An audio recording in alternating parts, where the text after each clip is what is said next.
பொதுவா இளையராஜா இசையமைக்கிற நிறைய பாடல்களுக்கு பாட்டுக்கான முதல் வரிய அவர் தான் சொல்லுவாரு. அதுக்கு பாட்டு எழுதுற பாடலாசிரியர்களும் அந்த முதல் வரிய ஆரம்பமா வச்சு அந்த மொத்த பாட்டையும் எழுதி முடிப்பாங்க.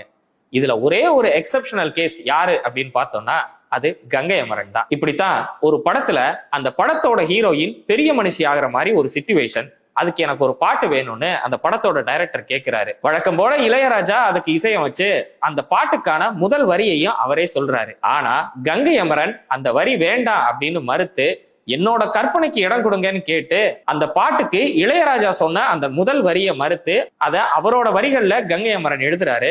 அந்த பாட்டு தான் அரச்ச சந்தனம் அணக்கும் குங்குமம் அழகு நெத்தீரே ஒரு அழகு பெட்டகம் புதிய புத்தகம் சிரிக்கும் பந்தலிலே பூவடி அவ பொன்னடி அதை தேடி போகும் தேனி தேனடி அந்த திருவடி அவ தேவலோக ராணி. இப்படி ஒரு கவிதை நடையிலேயே அந்த சந்தத்துக்கு ஏத்த மாதிரி அந்த பாட்டை ஒரு கவிதையாவே இழைச்சிருப்பாரு கங்கை அமரன். இப்ப கூட நம்ம கிராமங்கள்ல ஒரு பொண்ணு பெரிய மனுஷி ஆயிட்டான்னா இந்த பாட்டை போடாம அந்த ஃபங்க்ஷன் முழுமையடையாதுன்னு சொல்லலாம். இந்த படத்துடைய மொத்த பாடல்களையும் இளையராஜா 30 நிமிஷத்துல கம்போஸ் பண்ணி முடிக்கிறாரு. 30 நிமிஷத்துல கம்போஸ் பண்ணா கூட இப்ப வரைக்கும் அது ஒவ்வொன்றும் முத்து முத்தான பாடல்கள்னு சொல்லலாம். முழு சந்திரன் வந்தது போல் ஒரு சுந்தரி வந்ததென்ன